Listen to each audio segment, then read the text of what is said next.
हाय, मैं अनुज। एक बार फिर स्वागत है प्रतिभा एग्जाम स्टडी पर। आप सभी को, छात्र छात्राओं को जो बेहतर तैयारी कर रहे हैं, तैयारी में लगे हुए हैं, आज एक टॉपिक लेकर के आए हैं। हिंदी व्याकरण से रहेगा। आपका जो है अल्प प्राण और महाप्राण प्राण रहेगा। इसके बारे में हम जानेंगे दोस्तों।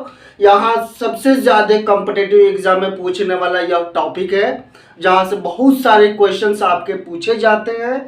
कोई भी एग्जाम में, सुपर टेट हो, यूपी टेट हो, या पुलिस हो, या लेखपाल हो, कोई भी एग्जाम हो, यहाँ से भर भर के क्वेश्चन पूछे जाते हैं। तो आइए ये टॉपिक को हम स्टार्ट करते हैं।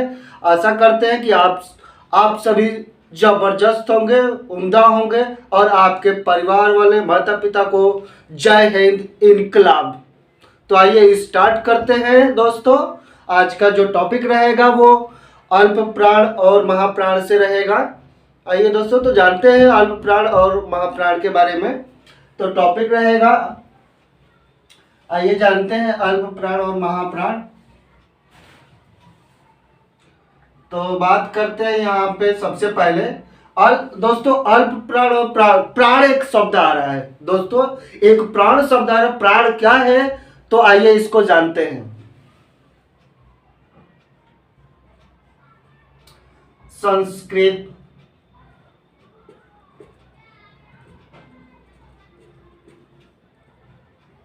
संस्कृत में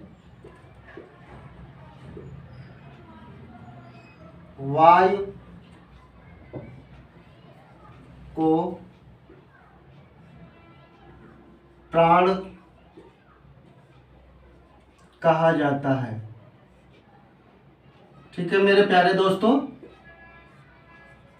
प्राण जो होता है कुछ नहीं वो होता है हवा होता है जो मुख के द्वारा निकलता है, या उसी को हम संस्कृत में वायु को प्राण कहा जाता है। ठीक है दोस्तों, तो आइए जानते हैं कि अल्प प्राण और महाप्राण होते क्या है। तो बात करते हैं यहाँ पे अल्प प्राण और महाप्राण की। ठीक है मेरे प्यारे दोस्तों, अल्प प्राण और महाप्राण हेडिंग डाल लीजिएगा। अल्प प्राण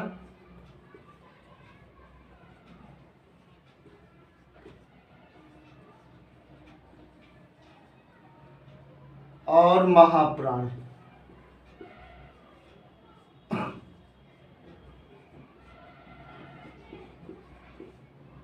ठीक है दोस्तों, तो बात करते हैं अल्प प्राण। एक परिभाषा है, तो उसको हम लिखते हैं कि वर्णों को कितने भागों में बांटा गया है। तो वर्णों को उच्चारण के अनुसार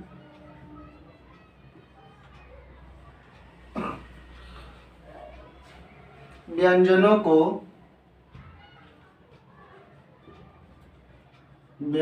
को दो भागों में बांटा गया है। दो भागों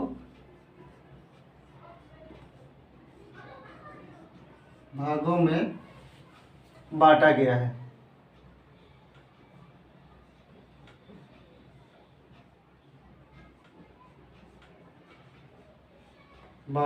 है।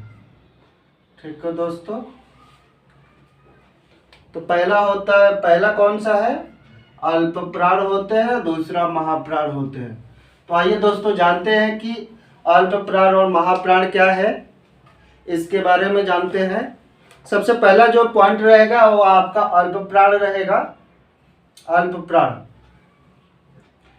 ठीक है, ये नोट कर लीजिएगा।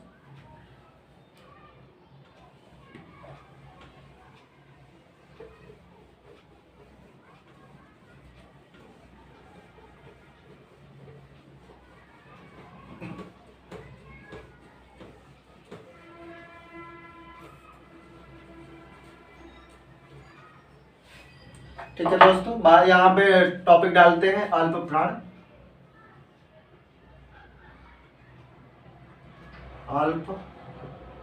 अल्प प्राण, ठीक है दोस्तों,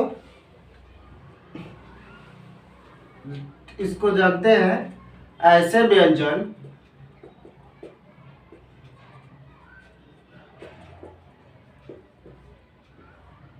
व्यंजन जिनको बोलने में कम समय लगता है, जिनको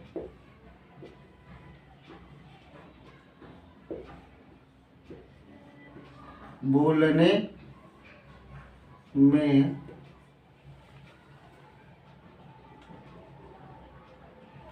कम समय लगता है, उन्हें अल्प प्राण कहा जाता है। अल्प प्राण कहा जाता है। ठीक है दोस्तों,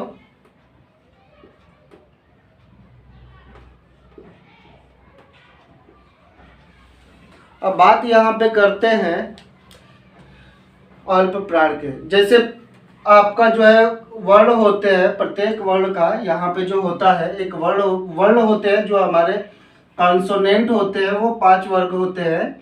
जैसे क, क, ख, ग, घ, अंग। ठीक है, च, छ, ज, झ, ञ, ट, ठ, द, ध, न। उसके बाद से त, थ,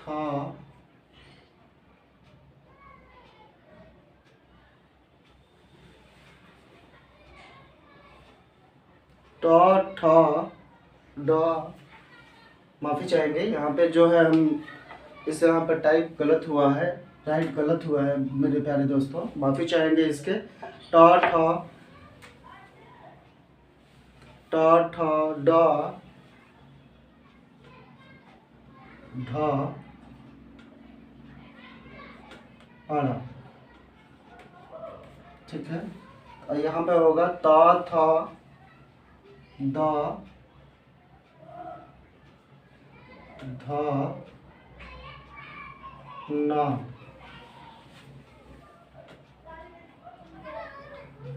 प, फ, व, भ, म। ठीक है, यह आपको मैंने पिछली क्लास में बताया था कि जो वर्ण होते हैं वो स्पर्श व्यंजन ही होते हैं, जो आपको क से म तक होते हैं।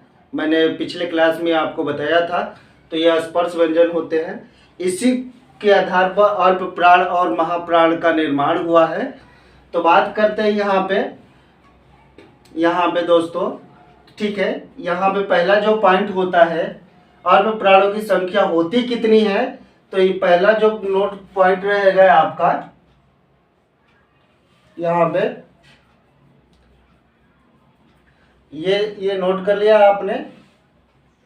ठीक है, इसकी संख्या 20 होती है, यानी कि अल्प प्राण की संख्या जो होती है वो 20 होती है। इसकी संख्या 20 होती है, 20 होती है। ठीक है दोस्तों,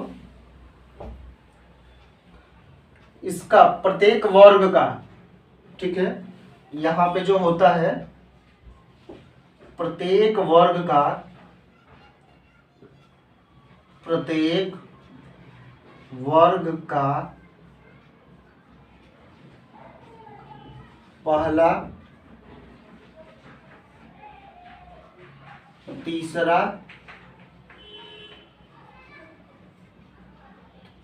और पांचवा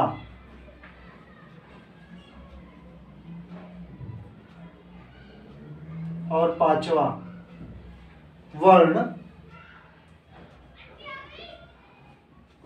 अल्प प्राण होते हैं। अल्प प्राण होते हैं। ठीक है, यानी कि कहने का जो इसका मतलब है अल्प प्राण का, ये इसको बांटते हैं 1 2 3 4 और 5। यानी कि ये कह रहा है अल्प प्राण कि जो पहला वर्ग है ये, ठीक है दोस्तों, ये पहला जो वर्ग है, तीसरा जो वर्ग है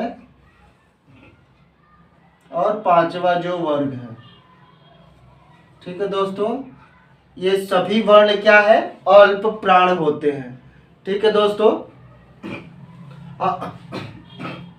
अल्प प्राण के अंतर्गत आपके सभी स्वर आते हैं। अल्प प्राण के अंतर्गत सभी स्वर आते हैं। यहां पे नेक्स्ट पॉइंट रहेगा सभी स्वर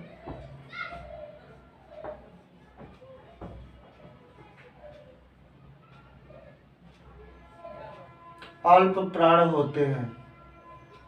अल्प प्राण होते हैं। ठीक है दोस्तों, सभी अल्प प्राण होते हैं। यह इसमें अल्प प्राण के अंतर्गत चारों जो अंतस्थ व्यंजन होते हैं, जो पिछली क्लास में मैंने आपको बताया था कि अंतस्थ जो व्यंजन होते हैं वो अल्प प्राण के अंतर्गत आते हैं। जैसे चारों अंतस्थ व्यंजन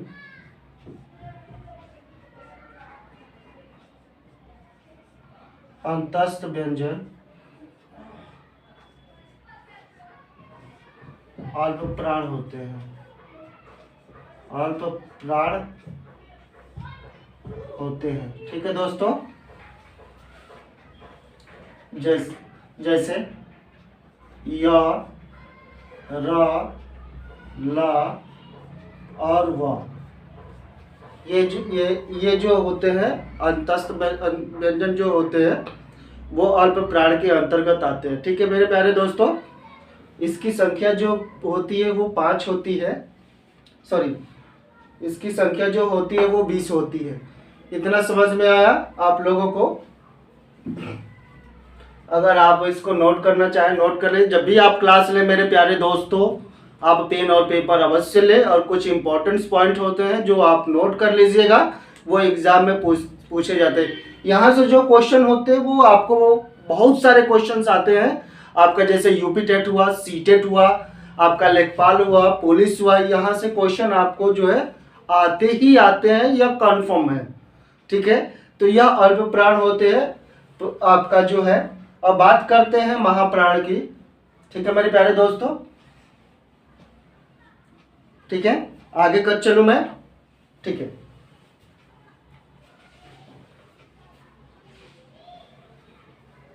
यही रहेगा आपका वर्ग, यही रहेगा मेरे प्यारे दोस्तों, वर्ग में यही रहेगा आपका जो है। बाकी यहाँ पे जो कुछ पॉइंट्स होते हैं वो आपको लिखने होते हैं। क्वेश्चन जो होते हैं ये इसी वर्ग में आते हैं। जैसे आपका जो है अल्प प्राण, महाप्राण, घोष, सघोष। घोष सघोष आगे की क्लास में हम आपको डिटेल्स में जानकारी देंगे। बाकी यहाँ पे जो आते हैं अल्प प्राण और महाप्राण, यहीं से क्वेश्चन आपके बनते हैं मेरे प्यारे दोस्तों। ठीक है, अब बात यहाँ पे करते हैं यहीं पे। ठीक है दोस्तों, बात यहाँ पे करते हैं महाप्राण की। ठीक है, महाप्राण, महाप्राण। ठीक है, इसके कुछ इंपॉर्टेंट पॉइंट है। ऐसे वर्ण, ऐसे वर्ण या व्यंजन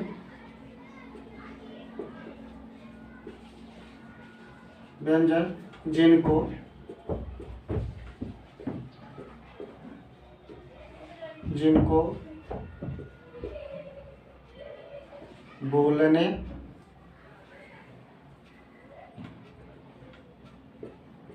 में अधिक समय लगता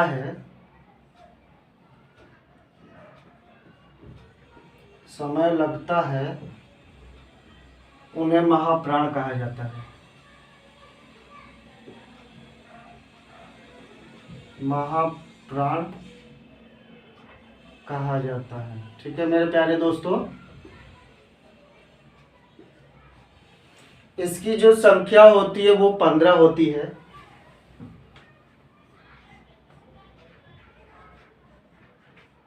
इसकी संख्या 15 होती है। ठीक है मेरे प्यारे दोस्तों,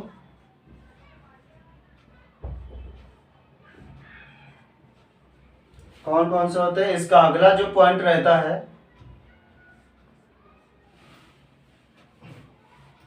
प्रत्येक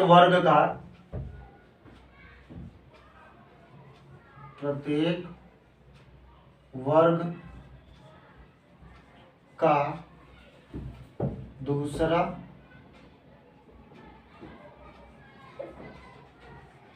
और चौथा वर्ण महाप्राण होते हैं। महाप्राण होते हैं। ठीक है दोस्तों, यानी कि कहना है कि जो वर्ग दिए गए हैं, ये तो जैसा कि देख रहे हैं कि आपका जो ये तो पहला, तीसरा, ये ठीक है, ये जो होते हैं अल्प प्राण होते हैं। ये जो होता है पहला, तीसरा और पांचवा और होते हैं। बाकी जो बचे होते हैं, ठीक है मेरे प्यारे दोस्तों, ये दूसरा, ठीक है, और चौथा, प्रत्येक दूसरा और चौथे वर्ग का वर्ण हमेशा महाप्राण वर्ण होते हैं। ठीक है दोस्तों, इस चीज को ध्यान रखिएगा। आगे क्वेश्चन में ये पूछ दिया जाता है कि इनमें से कौन से अल्प प्राण है, कौन से नहीं है, कौन से महाप्राण है, कौन से नहीं है। तो इसमें ऑप्शन आपको दिया जाता है जब आप क्वेश्चंस करते हैं या टेस्ट लगाया जाएगा तो ये हम क्वेश्चन मिलेंगे। इस चीज को ध्यान रखिएगा, इस चीज को याद करना होगा, तो आप इस चीज को याद रखिएगा। ठीक है दोस्तों, इसमें जो होता है इसमें चारों ऊष्म व्यंजन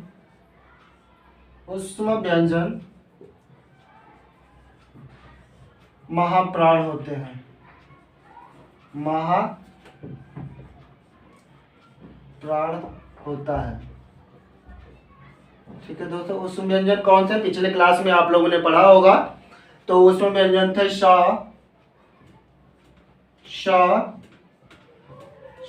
और ह। इसके अंतर्गत जो आता है एक और रखा जाता है उत्क्षिप्त व्यंजन जो होता है, पिछले क्लास में आपने पढ़ा होगा। तो उत्क्षिप्त जो व्यंजन होते हैं वो भी महाप्राण के अंतर्गत रखा जाता है। तो उत्क्षिप्त जो व्यंजन होते हैं, आपका जो है उत्क्षिप्त व्यंजन,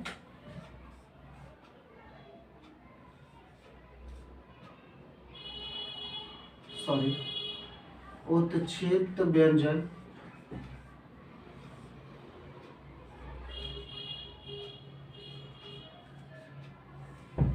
जैसे ढक्कन वाला ढ होता है, ढक्कन वाला ढ होता है, यह भी आपका जो है महाप्राण के अंतर्गत आता है। ठीक है मेरे प्यारे दोस्तों, तो बताइएगा यह क्लास कैसे लगी कमेंट में। अगर अच्छी लगी तो आप अपने दोस्तों को शेयर कीजिएगा, उन्हें सब्सक्राइब करने के लिए बोलिएगा। और तैयारी जो कर रहे हैं, बेहतर तैयारी कर रहे हैं, उनके लिए वेलकम है प्रतिभा एग्जाम स्टडी पर। आपको A to Z सारी क्लासेस मिलेंगी। आपको जो है तैयारी के लिए आपको परेशान होने की कोई ज़रूरत नहीं है मेरे प्यारे दोस्तों। मैं जानता हूं कि आप ज़बरदस्त हो, उम्दा हो, बेहतर हो, सबसे अलग हो। आप उम्मीद करते हैं कि आप बेहतर तैयारी करते हैं, तो अपने दोस्तों को, फ्रेंडों को शेयर करें और बताएं प्रतिभा एग्जाम स्टडी तैयारी के लिए एक बेहतर प्लेटफॉर्म लेकर के आया हुआ है। तो आप इस चैनल को सब्सक्राइब करें, ज़्यादा से ज़्यादा लोगों तक शेयर करें और पहुंचाएं, और ताकि ऐसे करें जो पूरे भारत के लोग देखें। मैं अनुज, मैं चाहता हूं कि आप सभी लोग मेरे से जुड़े रहिए, हम आपसे जुड़े रहें, आपसे प्यार मिलता रहे और आपके शिखर तक पहुंचाने के लिए हम कोशिश करते रहें। हर कदम पर रहेगी प्रतिभा एग्जाम स्टडी। दोस्तों, तो आप ध्यान रहे अपने में। क्लास कैसी लगी इसको कमेंट्स कीजिएगा और ज़्यादा से ज़्यादा अपने दोस्तों को, फ्रेंडों को शेयर कीजिएगा और उन्हें भी बताइए कि प्रतिभा एग्जाम स्टडी एक यूट्यूब पर एक ऐसा प्लेटफॉर्म है जो शिखर तक पहुंचाने के लिए हर कदम प्रयास कर रही है। तो ठीक है दोस्तों, तो आपका जो यह शिक्षा रहेगा वो राष्ट्र हित में रहेगा, निःशुल्क रहेगा, कोई भी चार्ज नहीं लिया जाएगा। आपको जो है बेहतर तैयारी किया जाएगा। आशा करते हैं कि आप सभी मस्त होंगे, जबरदस्त होंगे और आपके माता पिता को इनकलाब जिंदाबाद। जय हिंद दोस्तों।